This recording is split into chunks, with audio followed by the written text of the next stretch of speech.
Again, isang mapagpalang araw po muli sa ating lahat. So atin pong pag-usapan, no, is all about how to succeed, okay, dito po sa One of the Lifestyle International or sa being a networker, okay, or yung mga tao po, okay, mga kakilala natin, kaibigan na papasok po sa tinatawag nating multi-level marketing business, okay? So the big question is basic, okay? How can, okay, paano po, okay, magiging successful? Okay, so the question is, what can I do to become successful sa ganitong klase po ng larangan? Okay? The second question is, ito po, how can I become successful? And what I need to change to accomplish the life I desire. So, marahil po, no, appreciated natin yung last question, what I need to change, na kailangan meron po tayong babaguhin kung gusto po nating maging successful sa isang bagay. Kasi kailangan kasi is maging fit tayo or align doon sa ginagawa natin. Kasi kung hindi natin ma-align yung sarili natin doon sa kailangan gawin nung isang bagay na yon, hindi po tayo magiging successful doon. Okay niyo po? Parang ganito lang po. Kung gusto ko maging magaling na basketball player, what we need to do is to practice basketball every day. At the same time, okay, I can change my friend na lahat ng mga kaibigan ko is mahihilig din doon sa basketball kasi doon ko gustong gumaling.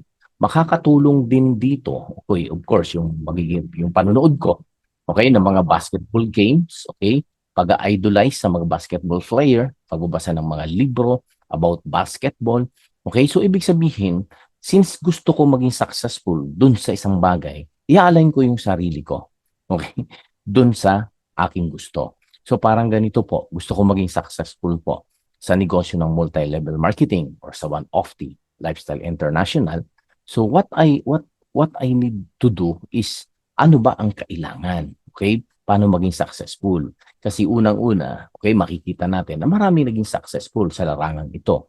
Okay? At based on our experience, ang magiging motto natin dyan is kung kaya niya, is kaya rin natin.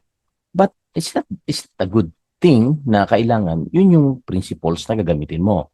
Marahil mas maganda kung ang gagawin mo is sa halip na sabihin mo kung kaya niya, okay, ay kaya mo rin. So what if your motto is ano ang kanyang ginawa at bakit niya kinaya? So kung ano ang ginawa niya, yun ang gagawin ko, okay? Para at least yung nangyari sa kanya, mangyari din sa akin. Okay? Yun po yun. So you can adapt, okay, yung new environment, paano ka maging successful sa larangan ito. Okay? So sabi nga po dito, no, sa basic po na quote na to, your life does not get better by chance. It's get better by change. So may kailangan po tayong baguhin.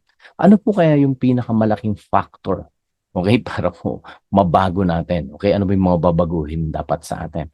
Okay? So basically, atin pong pag-aaralan kasi meron naman tayong formula about sa success ka, no? Sabi nga, you must know the key.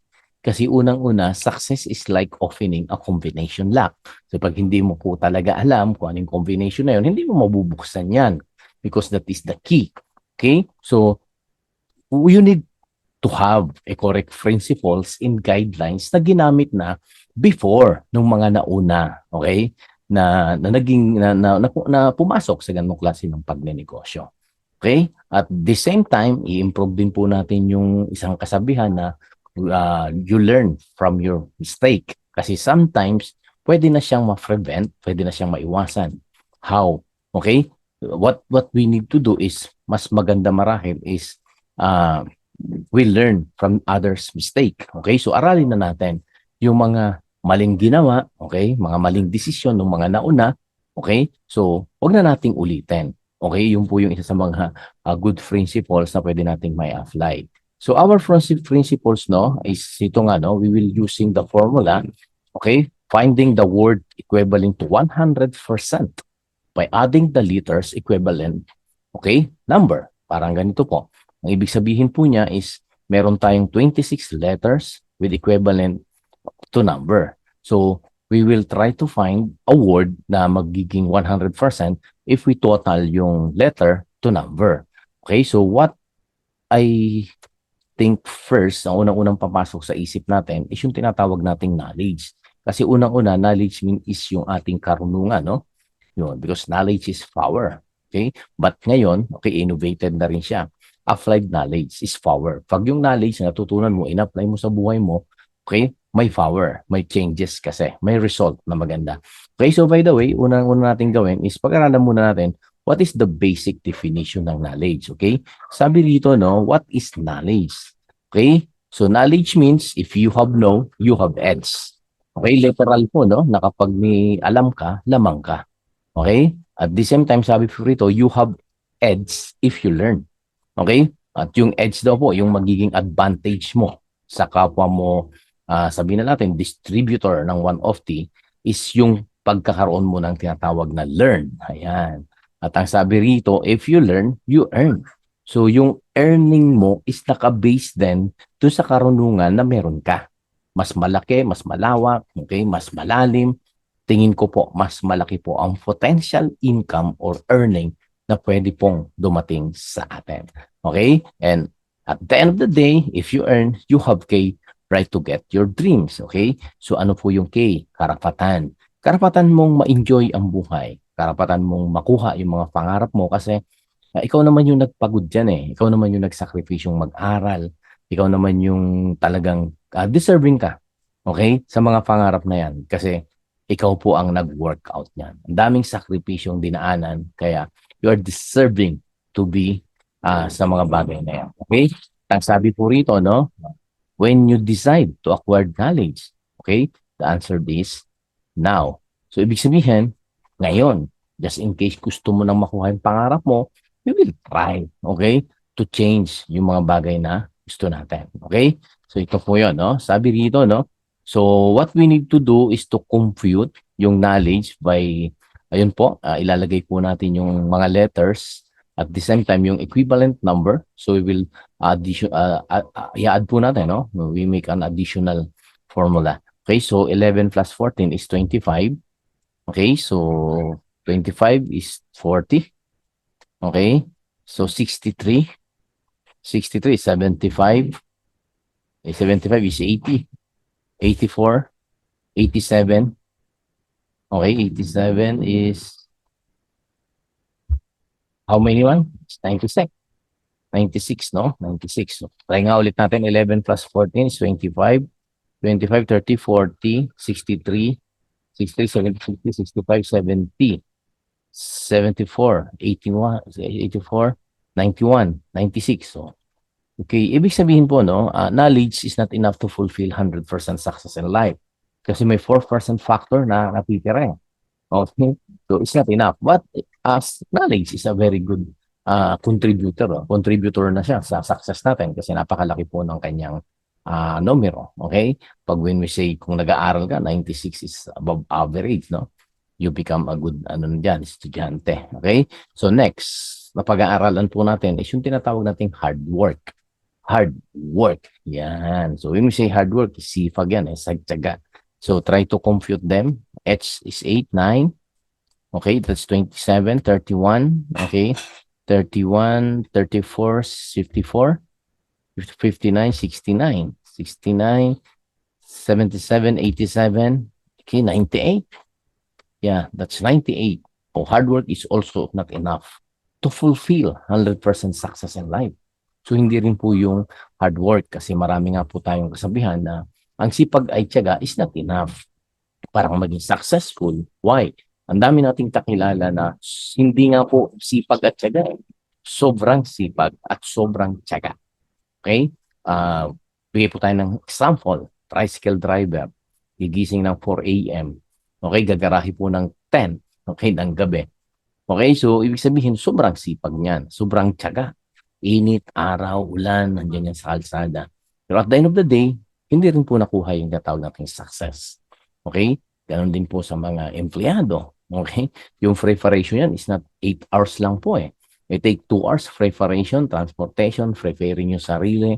Then, 8 hours na trabaho. Okay? That is 10 na. Tapos, yung 12 to 1 po is hindi po kasama yan sa trabaho niya. So, it takes 9 hours talaga ang trabaho niya.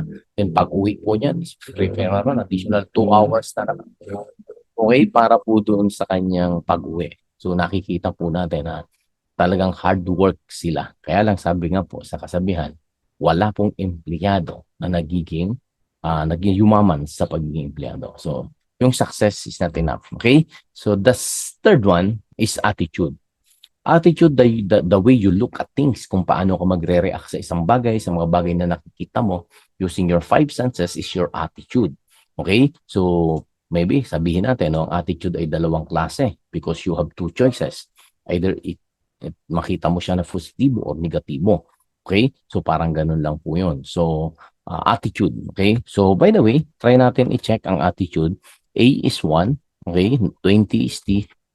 So, 41, 50, 70, 70, 91, 94, 91, 95. Okay, so 100%. So, attitude, 99% attitude, 1% skill is enough para po maging successful tayo. So, attitude talaga. Kasi, attitude is, yun po yung magpupush sa'yo eh. Okay? Yung pupush sa'yo para talagang alamin lahat ng bagay. Okay, that is your attitude. So, again, sabi po rito, no, the key to success is your attitude. Okay? So, your life right now is the reflection of your past decision based on your attitude. Okay? And at the end of the day, your life tomorrow will be the result of your attitude in the choices you make today. So, attitude. Yan po yung ugali. Bagamat sabi nga po sa pag-aaral, no, ang ugali natin ay talagang hindi sa atin. Ito ay ifinid sa atin ng ating environment, especially parents, mga magulang, kapatid, teacher, kaibigan, kaklase, kapitbahay, tito, tita na nakasalamuhan natin nung reprogramming time ng isip natin. So after we reprogram, okay, 18 years old is we already reprogram na. May program na tayo. Is the way we use sa lahat ng reaction sa every situation na meron po tayo. Okay? That's the big thing, big challenge para sa atin is how can we use a good attitude. Yun po yung ating kailangang malaman.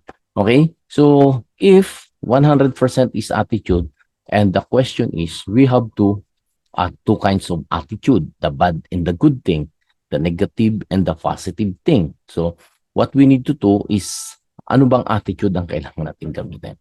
So, success starts with the right attitude. So, how can you break the 100%? So, ibig sabihin kung 100% is yung attitude, may mataas na 100%. So, we will try to find ano po yung magiging key or susi para makuha natin yung tamang ugali.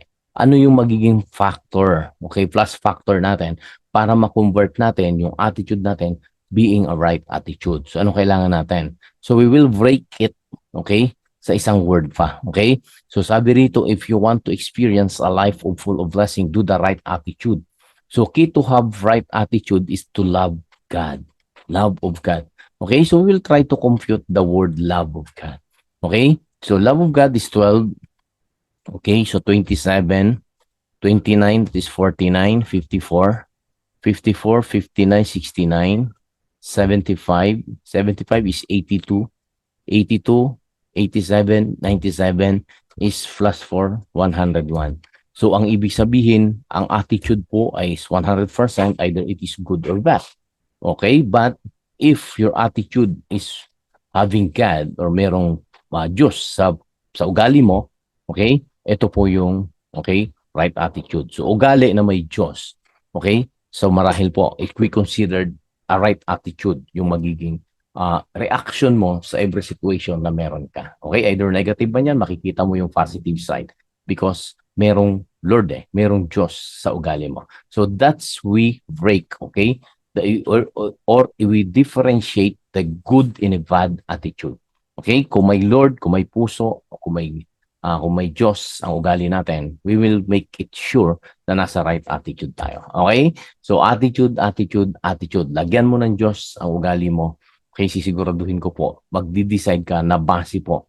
Okay? Dun sa tama. Okay? Kasi unang-una, sometimes we will fail. Okay? Because we will decide based on the situation, based on the emotion that we have on that situation. So kung merong Diyos, marahil we will aware sa lahat ng mga decision natin if it is good or bad. Sabi po rito, no, lastly, a bad attitude is like a flat tire.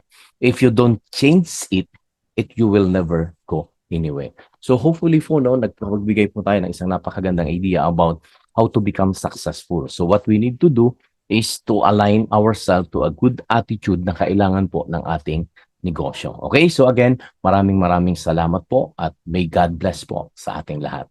So thank you so much po. God bless.